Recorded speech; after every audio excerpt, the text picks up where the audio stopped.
Hi there, myself Madhav Jha. I welcome you to CodeChef and let's have a look at this question. The problem is tactical conversion. The problem difficulty is easy and there are no prerequisites. Let's have a read at the problem. You are given a binary string s of length n.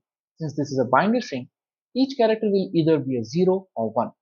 We want to convert every character in s into 0. For this, we can perform the following operation.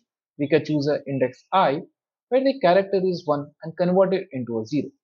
But this comes with a restriction that we cannot perform the next operation on the consecutive index. So if we have performed the index on I, the operation on I, we cannot perform the next operation on I plus 1 or I minus 1. Now we want to find out whether it is possible to convert the string into all zeros by performing any number of times this operation with this restriction.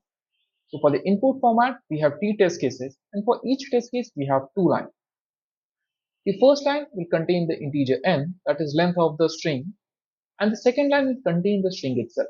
As for the output, we simply have to output yes or no, depending on whether we can convert the string into all zero or not. Let's see some sample input. So for the first sample input, the string has no 1, so it is already all 0. Therefore, the answer is 1. For the second sample input, the string is 001.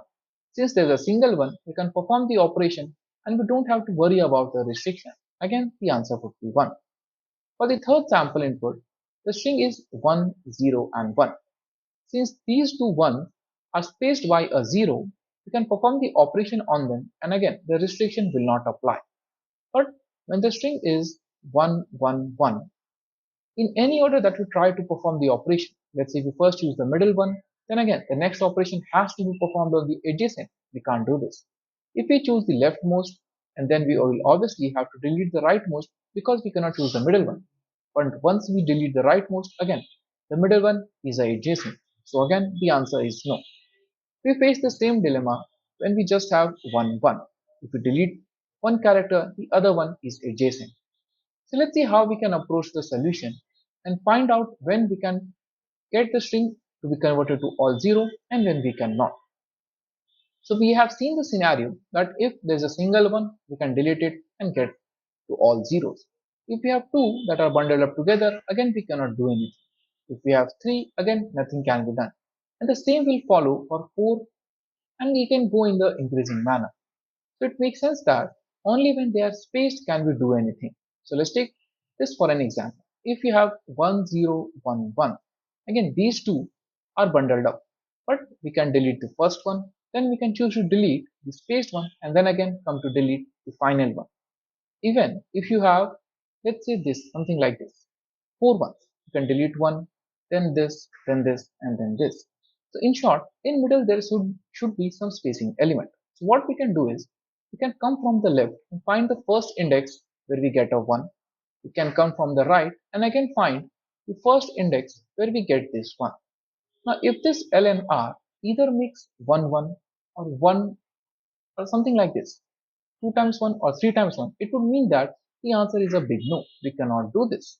But if that is not the case, our answer would be yes.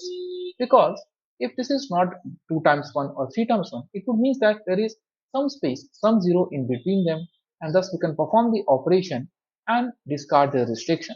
And with this, we'll get our solution. Let's see how we can implement the solution in C++. So for each test case, we call the function solve. In solve, we take the input of s and the input of our we take the input of n, the length of the string, and then the input of string itself. Then if there is no 1 in our string, then it is by default yes. Other than that, we then count and we find out the first index from left and the first index from right of 1. Now if we have a bunch of 1 in 2, bundle of 2 or in bundle of 3, then the answer is no. Otherwise the answer would be yes. And as you can see, I've got an EC in my C++ implementation. Let's see how we can implement this in Python. Again, for each test case, we take the input of n and our string s. If there is no 1 present in the string, it's a by default yes. Otherwise, we find out the position of 1 from left and right. And if it bundles up to a bunch of 2, bunch of ones in a count of 2 or ones in count of 3, then our answer is no. Otherwise, the answer is yes. And as you can see, I have AC in Python implementation as well. So I hope you understood the problem, the approach, and how we can implement the solution in both C++ and Python. Have a very good day, and I'll see you in the next video.